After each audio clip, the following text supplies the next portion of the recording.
Before we get into the video, let's just take a moment for our friend here. Hello, Duchess. No comment, I see. This full moon is fucking aggressive. This full moon is exactly conjunct Mars, so definitely quite an energized full moon.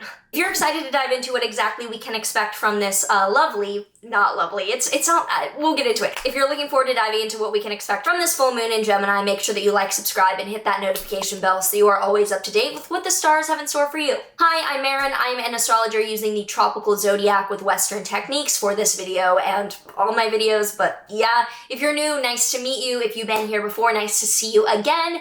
And if you don't already know, there are December forecast videos for you and your particular rising sign, which will talk about how this full moon is showing up in your chart. So if you want to watch that, you can, and know how this is showing up in your own life. But to get into it, we are going to look at the full moon in Gemini happening on December 7th, 2022 at 11:05 p.m. Eastern Time. This is happening with the sun in the second decan of Sagittarius, which is associated with the Nine of Wands tarot card. This card is associated with staying course, not changing up your path, and following through with an idea or commitment. So it's pretty much a card of committed vision and following through with something. But more importantly, the moon is in the second decan of Gemini, which is actually known as the Lord of Cruelty, associated with the Nine of Swords tarot card. This is a decan ruled by Mars. Even though Mercury rules Gemini, Mars has co-rulership in this very small part in the middle third of Gemini, and it's associated with restlessly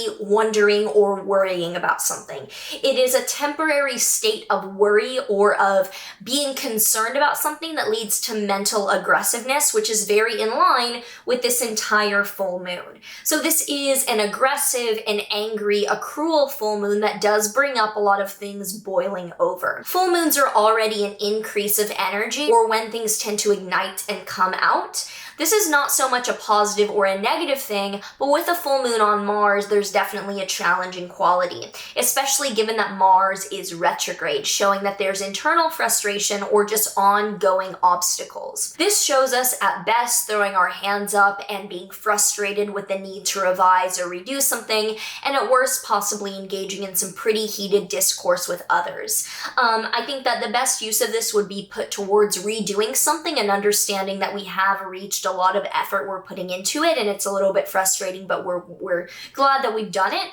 Some of the worst uses could be literally trying to fight or be aggressive with someone, which is just never the answer. I had to throw that out there. Please do not use this to fight anyone if possible. Mars retrograde, I do have a full video on this if you do want to get into it, but Mars is action and aggression, and a retrograde shows us going back to redo something. So Gemini is a sign of mental or intellectual topics, so we're likely going back to reconsider our stance on something, redo how we think about something, or our work on a particular intellectual topic. And full moons are placing dramatic emphasis on something, in this case, Mars retrograde in Gemini. So it's showing that the topics of frustration, of going back to fix or redo something, and likely change our mind in the process, are very, very aggravated right now. There's a lot of very high tensions around what we're having to go back and reconsider. This could be as simple as realizing that we are not yet done with these revisions and having to go back and redo something, or like I said, as intensely complicated as feeling like we have wasted time in working on a particular area of our life. Now, Uranus is within 3 degrees of the North Node. Uranus is chaos, and the North Node amplifies or increases things. So the background energy is fairly volatile, even though it's not specific to this full moon alone. It's pretty much there throughout the entirety of this month. There's also a loose square from the moon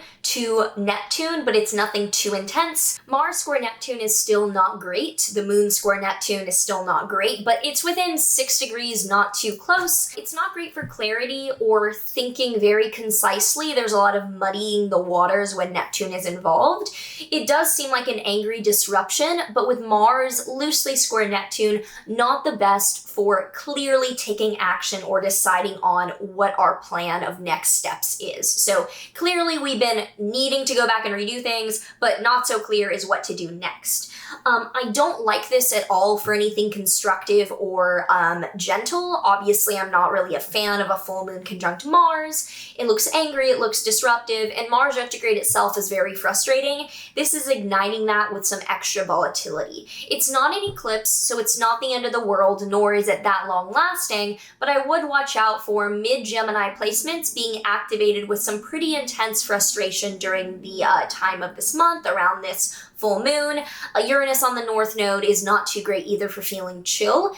Again, one full moon is not the end of the world, but if I had to invite you on how to use this, I would say working out or doing physical labor. Mars can be injury, of course, but the best way to use this aggressive of an energy, in my opinion, is to think of a workout or some type of like physical release rather than taking it out on a personal situation. This is going to be most relevant for people with mutable sign placements, specifically around 15 to 16 degrees or the middle of the signs, but anyone can look to the Gemini house in their chart for what work is going to be frustratingly redone. For me, in my 6th house of coworkers or employees or physical health, the number 1 or number 2 things I can think of is rethinking a relationship in some sort of contracted or hired work that I might have brought on for Astrace, or think about redoing or revising my physical like working out routine because I am working with a personal trainer, and around this time will be when our sessions end, so that might be what's having to be rethought out. Now, if you already know what house Gemini is in your chart and where this is happening for you, do let me know in the comments down below. I would love to hear from you about this full moon.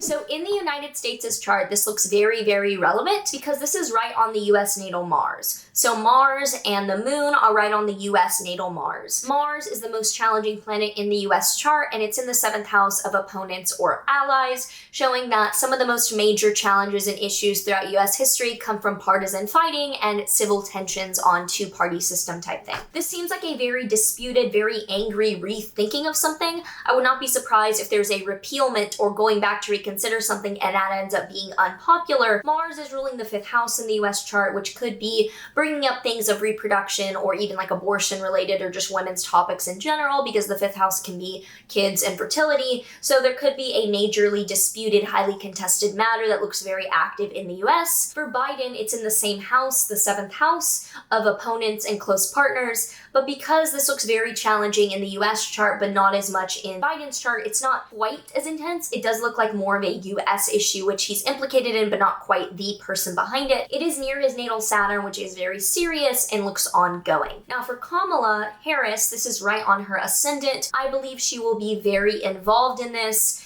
Mars retrograde shows that she's going back to fix or redo something, but Venus is on her lot of fortune in the 7th house. So the lot of fortune shows when things are fortunate or lucky for us. Venus there could show that there's someone else in the 7th house, a party or someone that she's close with, that kind of leads this and takes the bait. So I think that Biden takes more of the hit while she is the one working behind the scenes, given Mars and Mars and the moon are on her ascendant right now, and Venus is on her lot of fortune. So like, fortunately, there's someone else who's acting alongside her to kind of do it, but she's really behind the scenes taking the operative initiative. For Russia, this is actually really active in their chart. It looks very difficult. Mars is opposing their natal Mars, and the sun is therefore on their natal Mars. It looks very challenging for Russia. I would see this being some type of time of like combat against them that's very significant. For Putin, it's in his financial axis, and Venus is right on his Mars, so it looks like he's somehow financially rewarded, even if this is clearly challenging for Russia. So I'm not sure how that would work, but obviously we don't know how that goes on behind the scenes. For Ukraine, this is not the most relevant. It's not that big in their chart. But for Zelensky, this is right on his ascendant, which looks like aggressive action is coming from him too. With Saturn exactly on his midheaven, now direct, it looks like he's making major moves, decisions, and doing something very, very notable during this time, more so than the country of Ukraine itself, but it looks like Zelensky is very relevant here. For Bitcoin, we're probably going to dump into this full moon, given full moons are times of dumping into them and pivoting up out of them. This one is squaring Bitcoin's Uranus, an indicator of volatility, so I assume that we're dumping into this pretty heavily.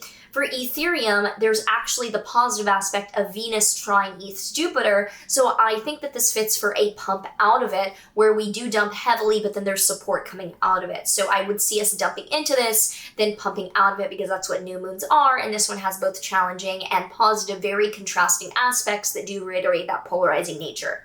Now, the tarot card for this full moon is the 10 of Pentacles. This is a card of looking back at the end of your life or of a cycle and really seeing what was valuable. It is known as the card of wealth. I think that maybe we got somewhere and now we realize, was that really valuable? I'm going to have to go back and redo this. So because, I mean, this card isn't that challenging. It's actually a nice card. It looks like we're at a position where we're in a revisionary mode, and there's frustration alongside that. So if you enjoyed this, do feel free to let me know down below, and any thoughts that you have coming up around this. I'm very curious on how you're feeling about it and how you think it's gonna show up in your life.